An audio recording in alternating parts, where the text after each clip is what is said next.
Welcome friends, study at the rate Uttarakhand के online platform में आपका स्वागत है। जिस प्रकार हम लोग समस्त प्रकार के सब्जेक्ट्स को लेकर चल रहे थे और आज हमने पॉलिटी का और इंडियन इकोनॉमिक्स का भी लेक्चर अपलोड किए और इंडियन पॉलिटी का ये लेक्चर नंबर 8 है, जिसको एमसीक्यू के जरिए हम सब सॉर्ट आउट करेंगे, जिसमें हम लोगों ने अभी तक जो कर चुके हैं उसके आगे का बढ़ते हैं, जिसमें अभी अगला जो हमारा एमसीक्यू आता है वो संविधान का संशोधन। ठीक है, और कुछ अन्य महत्वपूर्ण टॉपिक जैसे भारत में लोकतांत्रिक राजनीति आदि। ठीक है, तो इसको इस तरह का एमसीक्यू जरिए कुछ क्वेश्चन, कम ही क्वेश्चन है बट बहुत इंपॉर्टेंट क्वेश्चन एग्जाम में कहीं ना कहीं बन जाते हैं। तो संविधान का संशोधन एक बहुत ही महत्वपूर्ण टॉपिक हो जाता है, किसी भी एग्जाम पॉइंट ऑफ व्यू से एक आध क्वेश्चन जरूर पूछा जाता है। जैसे अभी हमने पंचायती राज व्यवस्था को किया था, वो भी एक महत्वपूर्ण टॉपिक है। उसी प्रकार ही संविधान संशोधन को भी टॉपिक सॉल्व करते हैं, फिर लोक राजनीति को सॉल्व करेंगे।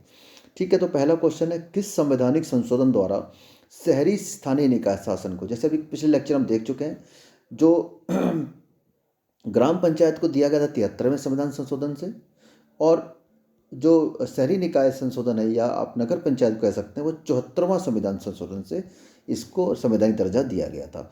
तो इसका सही उत्तर हो जाएगा 74वां संविधान संशोधन। ठीक है, अगला क्वेश्चन क्या कहता है, संविधान के किस संशोधन के अंतर्गत अन्य पिछड़ा वर्ग को शिक्षण संस्थाओं में प्रवेश हेतु 27% आरक्षण दिया गया था। ये 27% आरक्षण का जो प्रबंध था वो मंडल आयोग द्वारा 93 संविधान संशोधन द्वारा दिया गया था। ये कुछ संशोधन आपको याद होने बहुत आवश्यक है, जो आपको मैं जैसे जैसे आगे आएगा तो बताते जाऊंगा। किस संविधान संशोधन को भारतीय संविधान का संशोधित संस्करण कहा गया है? जो 42वां संविधान संशोधन 1976 था ना, इसमें क्या गया था, ये इंदिरा गांधी गवर्नमेंट के समय पे किया गया था। इसे भारत का लघु संविधान भी कहा जाता है। ठीक है, इसमें बहुत सारे प्रबंध किए गए, जैसे मान के चलिए प्रस्तावना में समाजवादी, पंथ निरपेक्ष, अखंडता आदि शब्द जोड़े गए। ठीक है, संविधान में अनुच्छेद 51 कौ में मूल कर्तव्यों को 10 मूल कर्तव्यों को शामिल किया गया। लोकसभा और विधानसभाओं की अवधि 5 वर्ष से बढ़ाकर 6 वर्ष कर दी गई। ठीक है, राष्ट्रपति को 352 के आधार पर भारत के किसी क्षेत्र में आपातकाल की उद्घोषणा कर सकता है। ठीक है, इस प्रकार कई सारे संविधान संशोधन किए गए। सुप्रीम कोर्ट के जो अधिकार उनको भी सीमित किया गया, मतलब एक कह सकते हो कि आप मिनी कॉन्स्टिट्यूशन था।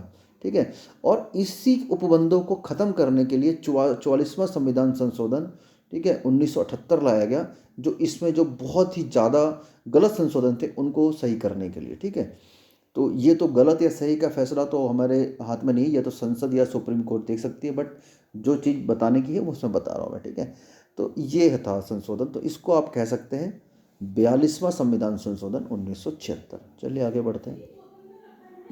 किस संविधान संशोधन के द्वारा शिक्षा का विषय राज्य सूची से समवर्ती सूची में स्थापित किया गया? तो ये भी 42वां संविधान संशोधन द्वारा ही किया गया था। 93वां संविधान संशोधन किससे संबंधित है? तो 93वां संविधान संशोधन, जैसा भी आपको मैंने बताया कि शिक्षण संस्थाओं में ओबीसी के आरक्षण से 27% आरक्षण का प्रावधान कर दिया गया था। ओके, भारत के संविधान में प्रथम संशोधन कब किया गया था? जो प्रथम संशोधन किया गया था ये 1951 में किया गया था। जमींदारी जो प्रथा थी हमारे में, जमींदारी व्यवस्था जो थी, उसके उन्मूलन से संबंधित यह संशोधन था। ओके, संविधान के 42वें संशोधन की सिफारिश करने वाली समिति का क्या नाम था? तो ये जो समिति थी ये थी सरदार स्वर्ण सिंह समिति, ऑप्शन डी। भारत के संविधान का कौन सा अनुच्छेद संसद की संवैधानिक संशोधन की शक्ति से संबंधित है? तो जो हम ये संशोधन पढ़ रहे हैं संविधान में संशोधन, ये आर्टिकल 368 के अंतर्गत आता है। ठीक है, चलिए, निम्नलिखित में किस संविधान संशोधन द्वारा मतदान की आयु सीमा 21 वर्ष से घटाकर 18 वर्ष कर दी गई? ठीक है, तो ये 61वां संविधान संशोधन द्वारा 1989 द्वारा कर दी गई थी। ठीक है, ठीक है, ओके। संविधान संशोधन विधेयक को वीटो करने की राष्ट्रपति की शक्ति छीन ली गई थी। जो मैंने बताया था ना आपको, 42वें संविधान संशोधन द्वारा बहुत ही ज़्यादा ऐसे मतलब अतिक्रमण किया गया संविधान का, वो 42वें संविधान संशोधन द्वारा किया गया। उसके अनुसार ही राष्ट्रपति की वीटो करने की शक्ति भी छीन ली गई थी। तो इसका सही उत्तर हो जाएगा 42वां संविधान संशोधन। अगला, निम्नलिखित में किस एक संवैधानिक संशोधन द्वारा मिजोरम को राज्य का दर्जा दिया गया? बहुत अच्छा इंपॉर्टेंट है, ये आपका हो जाएगा 53वां संविधान संशोधन द्वारा। ठीक है, और 52वां किससे है? आप समझ सकते हैं, दल बदल कानून से 10वीं अनुसूची जोड़ी गई थी। ठीक है, दल बदल कानून। ओके, तो इसका सही उत्तर हो जाएगा 53वां।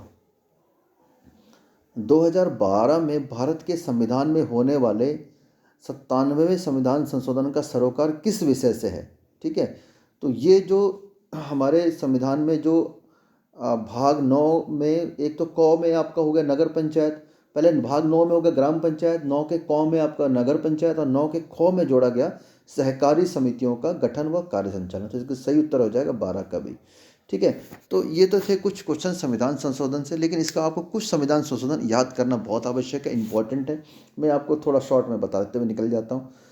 7वां संविधान संशोधन ये बहुत इंपॉर्टेंट है। ठीक है, ये 1956 में किया गया था। आप नोट भी कर सकते हैं, अगर आपको याद है तो वो आपका रिवाइज हो जाएगा। इसमें क्या है कि भाषाई आधार पर जो राज्यों का गठन था, 14 राज्य और 6 केंद्र शासित प्रदेशों का गठन किया गया। तो ये 7वां संविधान संशोधन बहुत ज़्यादा इंपॉर्टेंट हो जाता है। दूसरा आप कह सकते हो कि जो आपका 24वां संविधान संशोधन है, जो 1971 में किया गया। ठीक है, इसके द्वारा यह नियम बना दिया है कि राष्ट्रपति संविधान संशोधन विधेयक को अनुमति देने के लिए बाध्य है। ठीक है, ओके। उसके बाद 42वां संविधान आपको बता दिया, 42वां 1976 में किया गया, जो मिनी संविधान के नाम से भी जाना जाता है। सरदार स्वर्ण सिंह की सिफारिश पर किया गया था। इसमें बहुत सारे प्रावधान किए गए थे। फिर इसके बाद 44वां संविधान संशोधन आया 1978 में। ठीक है, ये मोरारजी देसाई की गवर्नमेंट के समय आया था। ठीक है, इसमें क्या था कि जो 42वें की जो अतिक्रमणीय जो व्यवस्थाएं थी उनको ख़त्म करने के लिए किया गया था।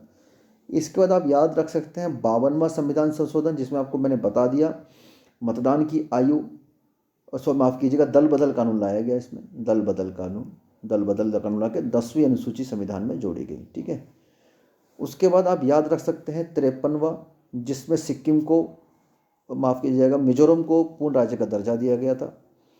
फिर आप याद रख सकते हैं 61वां संविधान संशोधन, जिसमें मतदान की आयु 18 वर्ष से बढ़ाकर 21 वर्ष की दी गई थी। ठीक है, 69वां संविधान संशोधन आप याद रख सकते हैं 69th, ये आपका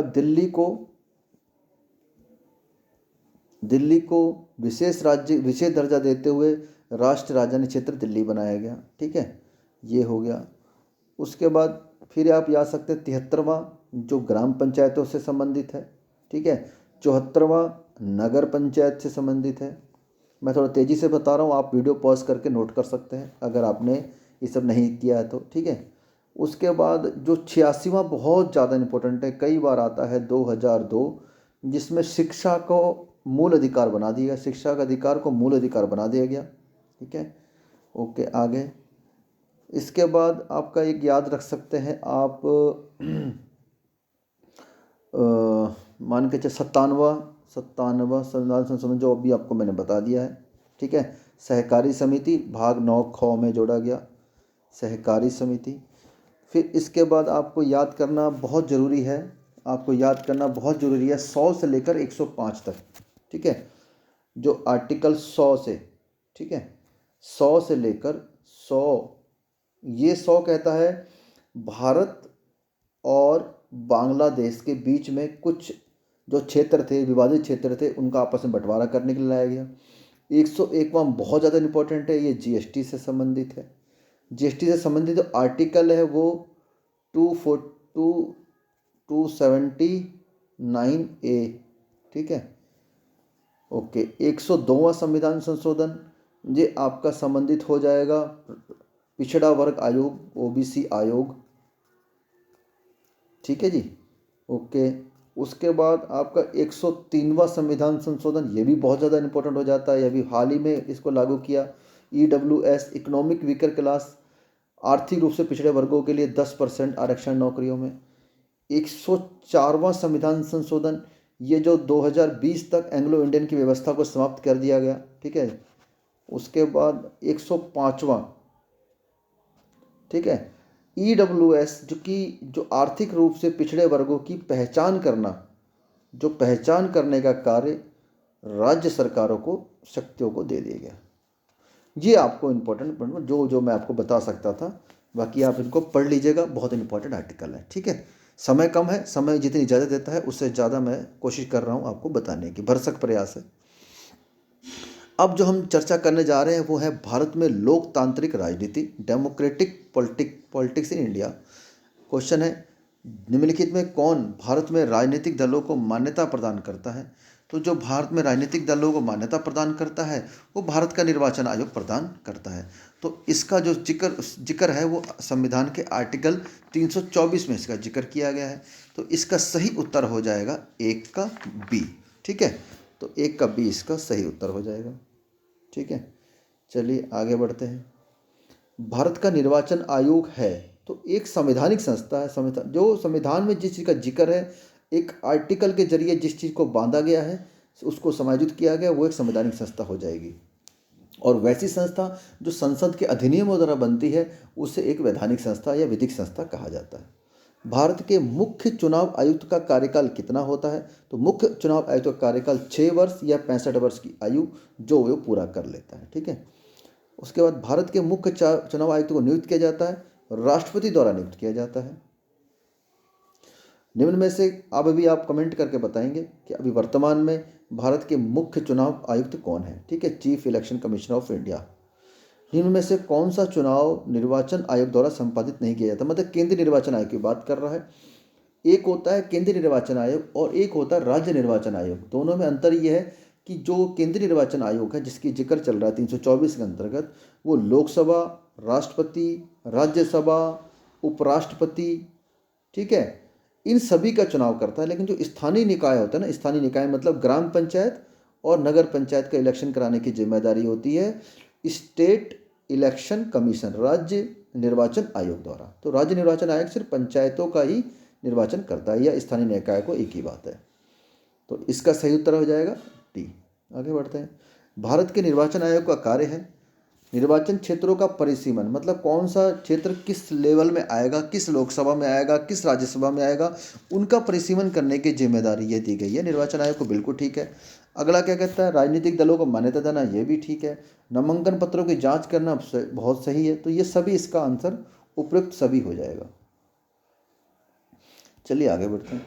उत्तराखंड क्रांति दल का गठन किस वर्ष किया गया? तो उत्तराखंड क्रांति दल उत्तराखंड में एक राजनीतिक दल है जिसका गठन 1979 में किया गया, 1979 में। ठीक है, ओके।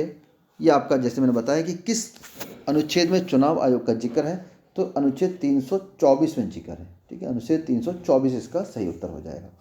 ठीक है, अब कुछ जो प्रश्न है हमारे लोकसभा, जैसे पब्लिक सर्वे, जैसे आपका यूपीएससी हो गया, ठीक है, स्टेट पीएससी हो गया, जैसे आजकल बहुत ज़्यादा चर्चा में हमारा उत्तराखंड लोकसभा आयोग। ठीक है, तो पूरा हिट लिस्ट में है। इंस्टाग्राम में सबसे ज़्यादा फॉलोअर हमारे यूके पीएससी के हो गए हैं, कुछ ऐसे अचीवमेंट हासिल करी है।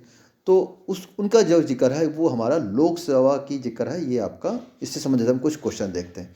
लाल बहादुर राष्ट्रीय प्रशासनिक अकादमी, जो हमारे यूपीएससी के सिलेक्टेड आईएएस होते हैं ना, आईएएस की ट्रेनिंग इसमें चलती है। लाल बहादुर प्रशासनिक अकादमी जो मसूरी में स्थित है, इसे शॉर्टकट में लावासना भी कहते हैं। ठीक है, आजकल ये वर्ड चल रहा है लावासना, इसको भी कहते हैं। लाल बहादुर शास्त्री राष्ट्रीय प्रशासनिक अकादमी मसूरी में। ठीक है,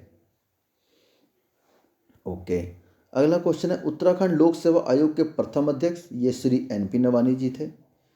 ओके, राज्य लोक सेवा आयोग अपने कार्यों की वार्षिक रिपोर्ट किसको प्रस्तुत करता है? यूकेपीएससी किसको प्रस्तुत करेगा? राज्यपाल को करेगा कि हमने क्या क्या अचीवमेंट हासिल करी है इस तत्कालीन वर्ष में, तो वो उसकी रिपोर्ट राज्यपाल को प्रस्तुत करेगा। भारत में नागरिक सेवा सिविल सर्विस का जन्मदाता किसे कहा जाता है? तो ये लॉर्ड कॉर्नवालिस को कहा जाता है। सचिवालय प्रशिक्षण तथा प्रबंधन संस्थान की स्थापना की गई। इस टाइप के पैट क्वेश्चन है यूकेपीएससी के, जो ये ना डेट से संबंधित इस टाइप के क्वेश्चन लाता है अलग से कहीं से उठा के। तो ये बहुत सारे पैट क्वेश्चन है। तो ये जो आपका इसका सही उत्तर हो जाएगा 1948 में। ठीक है, 1948 में सचिवालय प्रशिक्षण तथा प्रबंधन संस्थान की स्थापना कब की गई? तो 1948 में की गई। तो ठीक है, ये आज जो सेशन चल रहा है हमारा क्लास 8, इसका ये लास्ट क्वेश्चन हो जाएगा। ठीक है, तो बढ़ते हैं लास्ट क्वेश्चन की तरफ, क्वेश्चन नंबर 6 की तरफ। राज्य लोक सेवा आयोग के सदस्यों की नियुक्ति किसके द्वारा की जाती है? राज्य लोक सेवा आयोग सदस्य की बात करी है तो ये राज्यपाल द्वारा की जाती है। ठीक है, तो ये था आज के सेशन का हमारा लास्ट क्वेश्चन। तो उम्मीद है आपको ये वीडियो आपके लिए मददगार सिद्ध होगी किसी भी एग्ज़ाम के लिए। और कोई भी अगर त्रुटि होती है तो आप कमेंट करके बता सकते हैं। और उसको सही करने का भरसक प्रयास किया जाएगा। मिलते हैं नेक्स्ट वीडियो में, तब तक के लिए जय हिंद।